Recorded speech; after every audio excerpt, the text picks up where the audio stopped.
శ్రీకృష్ణ జన్మాష్టమి ప్రత్యేకం. అవతార ప్రాధాన్యం.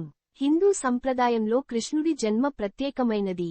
యదా యదా హి ధర్మస్య గ్లానిర్భవతి భారత్ అని గీతలో స్వయంగా భగవానుడు చెప్పినట్లు, భూమిపై అధర్మం పెరిగినప్పుడు ధర్మాన్ని స్థాపించడానికి పరమాత్మ అవతారమిస్తాడు.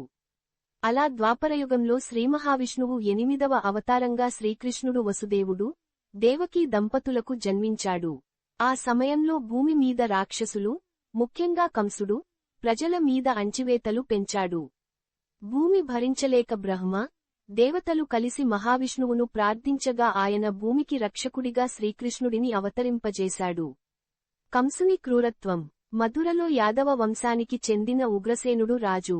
కాని అతని కుమారుడు కంసుడు బలవంతంగా రాజ్యాన్ని స్వాధీనం చేసుకున్నాడు.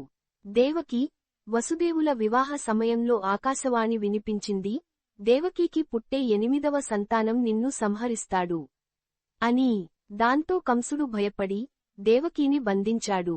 వసుదేవుడు వేడుకుంటే, ప్రతి సంతానం పుట్టగానే నా చేతికి అప్పగిస్తే వదిలేస్తాను అన్నాడు.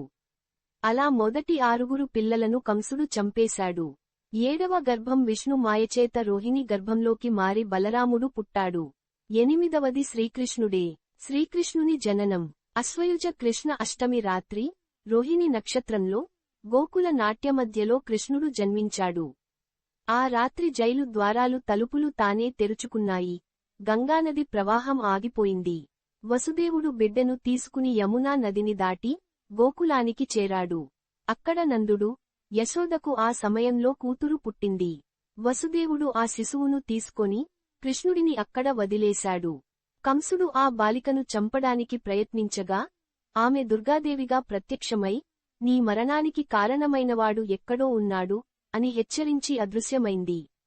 బాల్య లీలలు. కృష్ణుడి బాల్యం అందమైన లీలలతో నిండింది.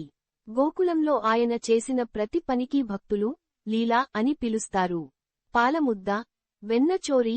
చిన్నప్పుడు కృష్ణుడు గోకుల గోపికల ఇళ్లలోకి దూరి వెన్న తినేవాడు. అందుకే ఆయనను మఖన్ చోర్ అని పిలిచేవారు. గోపికలు ఫిర్యాదు చేస్తే, యశోద కృష్ణుడిని కట్టేది. శకటాసురుడు. ఒకసారి ఊయలలో ఉన్న కృష్ణుని చంపడానికి రాక్షసుడు శకట రూపంలో వచ్చాడు. కృష్ణుడు తన చిన్న కాలి తన్నుతో ఆ రథాన్ని ధ్వంసం చేశాడు. పుతన వధ. రాక్షసి పుతన విషపూరిత పాలిచ్చి చంపాలనగా, కృష్ణుడు ఆమె ప్రాణశక్తిని పీల్చి సంహరించాడు. కాళీయ మర్దనం. యమునా నదిలో కాళీయ నాగుడు విషం వెదజల్లగా, కృష్ణుడు దాని తలలపై నృత్యం చేసి శాసించాడు. గోవర్ధనగిరి. ఇంద్రుడు కురిపించిన వర్షం నుంచి గోకుల ప్రజలను రక్షించడానికి, కృష్ణుడు ఒకే చేత్తో గోవర్ధన పర్వతాన్ని ఎత్తి 7 రోజుల పాటు ఆశ్రయం కల్పించాడు. రాధా కృష్ణుల దివ్య ప్రేమ. కృష్ణుడు గోపికలతో, ముఖ్యంగా రాధాదేవితో ఆడిన రాసలీలలు భక్తి పరాకాష్ఠగా భావిస్తారు. ఇది లౌకిక ప్రేమ కాదు, ఆత్మ మరియు పరమాత్మల ఏకత్వానికి సూచకం. రాధాకృష్ణుల సంబంధం నిర్మల భక్తికి ప్రతీక. మధుర గమనం. పెరిగిన తరువాత, కంసుడి పీడనకు ముగింపు పలకడానికి కృష్ణుడు మధురకు వెళ్లాడు. కంసుడు పంపిన చాణూర, ముష్టిక వంటి రాక్షసులను యుద్ధంలో సంహరించాడు. చివరికి కంసుడిని కూడా వధించి తన తండ్రి ఉగ్రసేనుడికి సింహాసనం అప్పగించాడు. భగవద్గీత ప్రసంగం.